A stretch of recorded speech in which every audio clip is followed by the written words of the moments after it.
partir du côté d'Istres où la terre a tremblé ce soir dans ce bastion historique de la gauche. C'est le candidat de la droite, Robin Prétot, qui l'emporte ce soir. Il recueille près de 60% des suffrages. L'écart est de 28 points avec le maire sortant qui avait au lendemain du premier tour près de 2000 voix de retard. François Bernardini qui était donc aux commandes de la ville depuis le début des années 2000.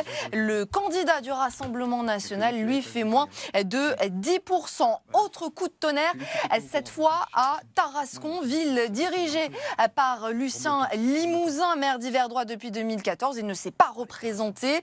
Alexandre Ducouré du Rassemblement national arrive en tête ce soir. La victoire pour lui, regardez ces chiffres. Il recueille 51,91% des suffrages. Il a sans doute bénéficié d'un report de voix puisque l'autre candidate de l'extrême droite, Valérie Lopez, qui ne s'est pas qualifiée pour le second tour, eh bien, avait plus de 7% des voix au premier tour. Ça se joue à 200 voix près avec l'ancien premier adjoint Fabien Bouillard qui ce soir est battu avec un score de 48,09%.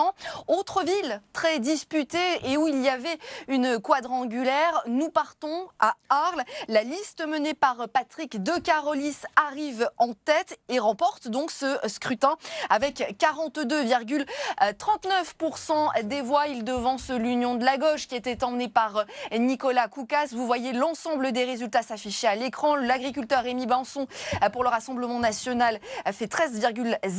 Il est battu tout comme Jean-Michel Jalabert, l'ancien premier adjoint, qui fait moins de 7% des voix ce soir.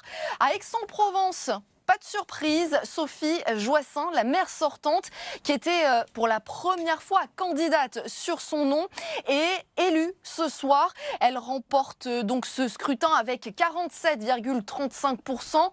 Là aussi, la gauche, l'Union de la gauche est seconde ce soir, battue Marc Pénat qui recueille 31,03% des suffrages. Jean-Louis Gégère, le candidat de l'extrême droite, fait 13,66%. Il est battu tout comme Philippe Klein.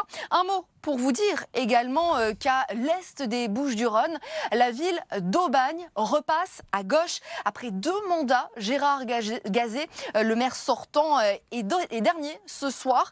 Il recueille 30% des voix. Il y a 3 blocs distincts dans cette ville. Ça se jouait dans un mouchoir de poche. Vous le voyez à l'écran. C'est donc Jean-Pierre Squillari qui menait l'Union de la gauche qui a été élu ce soir avec 36,28% des suffrages.